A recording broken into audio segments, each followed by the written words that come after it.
A sloth, a donkey, and a curious human. Send a prompt and see what they're doing. One hits record with a question on his mind. Two brothers pick it up, see what they find. Corn takes his time, Herman's got the facts. Back and forth, they never hold back. My weird prompts, come on in, that's where we begin. My weird prompts, glad you're here. This episode was generated using artificial intelligence. Please verify facts. My Weird Prompts is a community-driven initiative exploring how AI can fuel curiosity and uncover the fascinating ways our world works. GPU compute for this podcast is generously provided by Modal. Learn more at modal.com. I was listening to this 3-hour deep dive on ancient irrigation systems yesterday while I was clearing out some old files, and by the end of it, I felt like a master engineer. I felt refreshed, productive, and honestly, pretty brilliant. And how much of that engineering knowledge do you actually have access to right now, Korn? If you asked me to explain the difference between a Kanat and a Noria, I would just stare at you and blink slowly. It is gone. It is just a memory of feeling smart. Today's prompt from Daniel is about that gap between how we feel when we are learning and what we actually retain. He wants us to look at the psychology of active versus passive knowledge acquisition. This is a timely topic because we are seeing a shift in how people consume information. Herman Poppleberry here, by the way. I have been digging into data from earlier this month, March 2026, from a platform called Ngegeli. They released their active learning impact study on March 10th, and it reveals what they call a perception outcome gap. A perception outcome gap. That sounds like a polite way of saying we are all deluding ourselves. In a sense, yes. The study found that when people engage in passive audio consumption, like listening to a podcast or an audiobook, they report feeling 62.5% prepared on a topic. They feel revitalized and confident. But when you actually test them, their objective scores are sitting around 45%. 45% is a failing grade in most schools. That is correct. Compare that to active learning methods, where the retention is 54% higher and test scores average out at 70%. There is a massive discrepancy where passive listening actually performs the worst for long-term memory. It provides immediate satisfaction without long-term retention. Why does it feel so good, though? If I am not actually learning, why does my brain tell me I am? It comes down to cognitive friction and the release of dopamine. When you are listening to a well-produced audio segment, you are getting intermittent rewards, interesting facts, a good story, a pleasant voice. It triggers the default mode network in the brain, which is associated with mind-wandering and low-effort processing. It does not tax your working memory.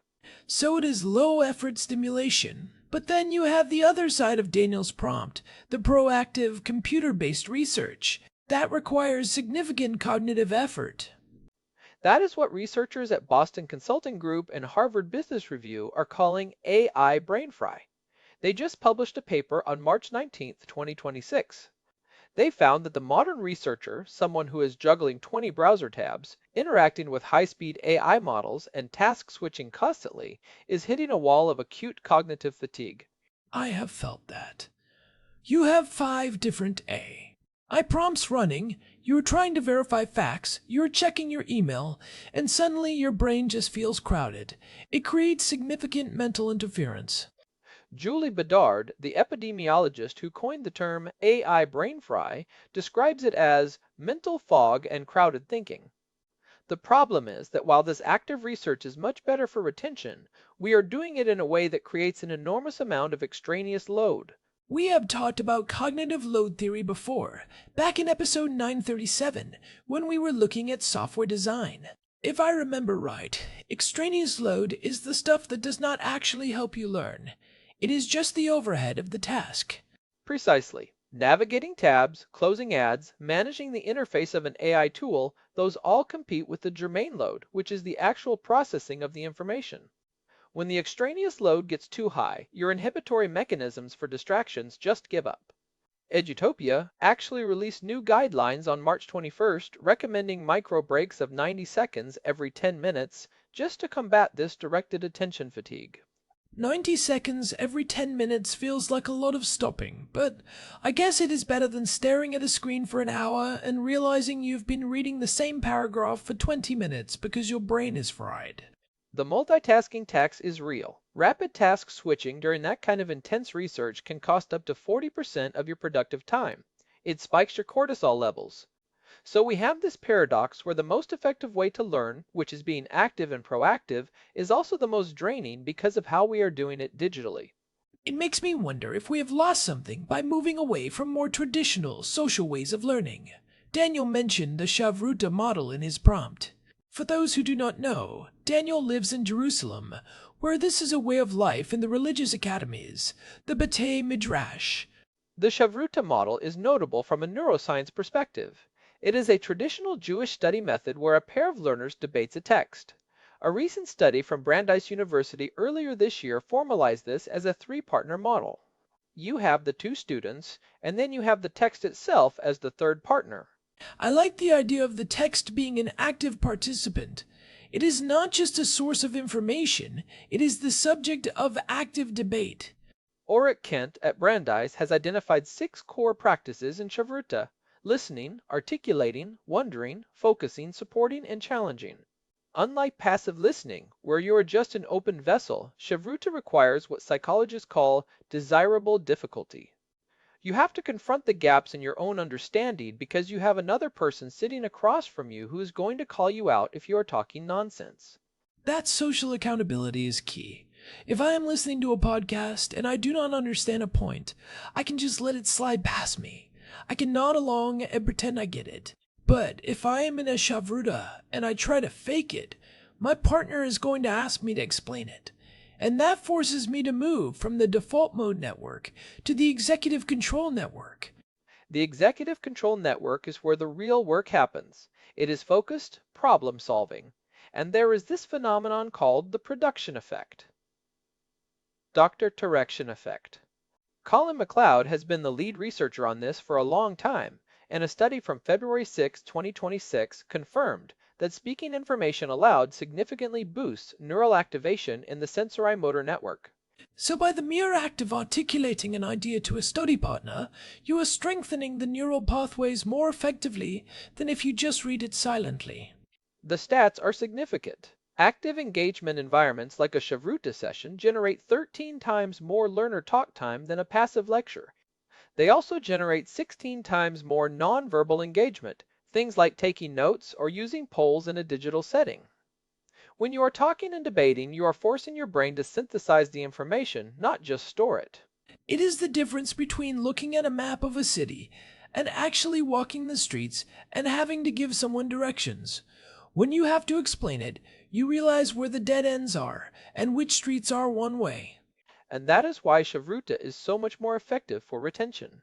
It forces active retrieval. You are constantly testing yourself and being tested.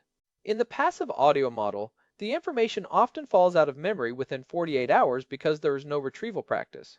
You have the illusion of competence because the audio was easy to follow, but you have no actual mastery.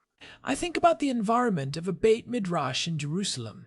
It is not like a traditional Western library where everyone is silent. It is loud. It is energetic. People are shouting. They are gesturing. They are leaning over the books. It is the opposite of the sterile, lonely experience of sitting in front of a computer with 20 tabs open. That social element is a feature, not a bug. It reduces the cortisol of isolation while increasing the healthy pressure of accountability. It makes the cognitive friction feel purposeful rather than just draining. When you are doing research alone on a computer, the friction feels like it is coming from the machine. In a Chavruta, the friction is coming from the intellectual exchange. So, if we are looking at this perception-outcome gap, the question is how we bridge it. We are not all going to move to Jerusalem and join a yeshiva, as much as Daniel might enjoy the company. How do we take these lessons and apply them to our modern, tech-heavy lives? One of the most practical takeaways is that 90-10 rule we mentioned from Edutopia. If you are doing that high-intensity, proactive research, you have to protect your executive control network.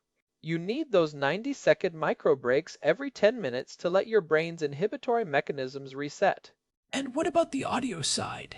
I am not going to stop listening to podcasts. I enjoy them too much. You do not have to stop, but you have to change how you consume them if you actually want to learn. You need to implement active retrieval. After you finish a segment, spend 90 seconds summarizing what you just heard aloud. Use that production effect. If you can, find a partner and debate the topic for 15 minutes. Turn your passive consumption into a mini Chavruta. I have started doing this thing where I pause a podcast and try to predict what the guest is going to say next based on the argument they are building. It makes me feel much more engaged, and I notice I remember the actual outcome much better because I have skin in the game. That is perfect. You are creating a three-partner model in your head. You, the speaker, and the argument. You are moving from a passive observer to an active participant. We also need to be wary of the multitasking tax.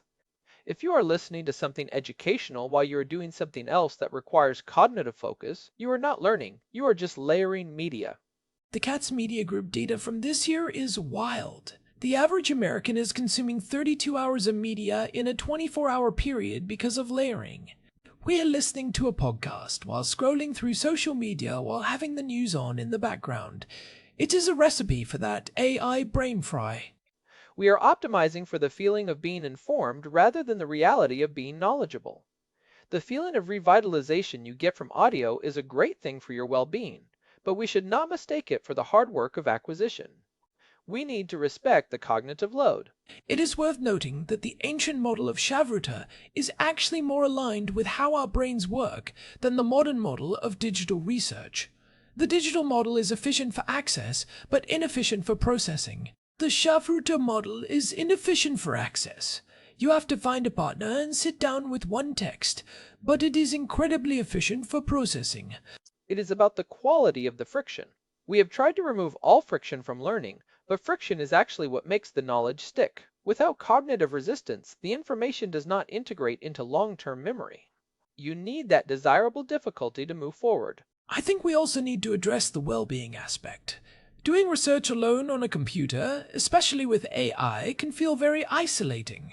It can feel like you are just a cog in an information processing machine. But the Chavruta model is deeply human. It is social. It is about finding truth together.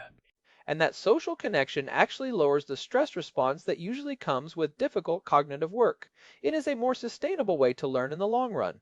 We are seeing a lot of interest in these three-partner models for online education now, where students are paired up to debate AI-generated prompts rather than just watching videos. I would love to see more of that. Imagine a digital bait midrash where the goal is not just to finish the course, but to actually wrestle with the material until you have made it your own. It would solve so many of the problems we are seeing with retention and online learning.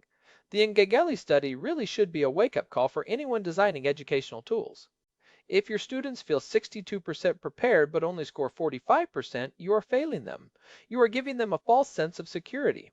It is a dangerous place to be, especially in fields like medicine or engineering or law, where that gap between perceived and actual knowledge can have real-world consequences. We talked about this in episode 871, Why We Forget Life-Saving Skills. If you do not use it and you do not retrieve it, it is gone.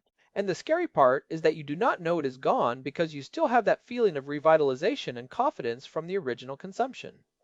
You think you know it until the moment you actually have to apply it, and you realize the drawer is empty. So, for the listeners out there who are feeling that AI brain fry, what is the first step? Step 1 is to stop the layering. If you are doing research, do research. Close the other tabs. Turn off the background audio. Give your brain a chance to focus. Use those micro breaks. And most importantly, find a way to speak the information aloud. Even if you are just talking to your dog, explain the concept you just learned. Activate that sensory-motor network. And if you can find a human partner, even better. Start a Chavruta. It does not have to be about a religious text. It can be about a coding problem, a business strategy, or a podcast episode.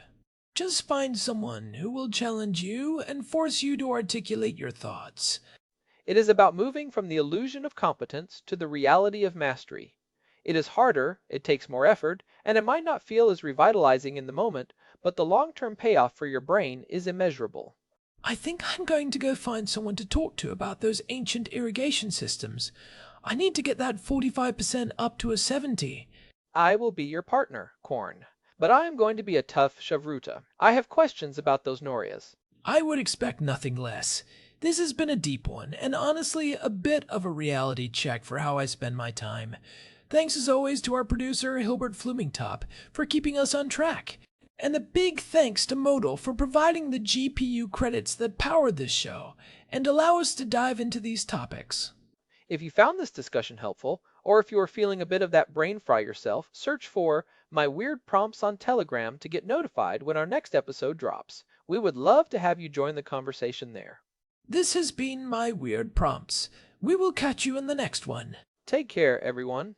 This episode was generated using Gemini Flash 3. Text-to-speech engine was Chatterbox. Thanks for listening to our show, My Weird Prompts, where our thoughts go from slow takes to facts on cue. We change and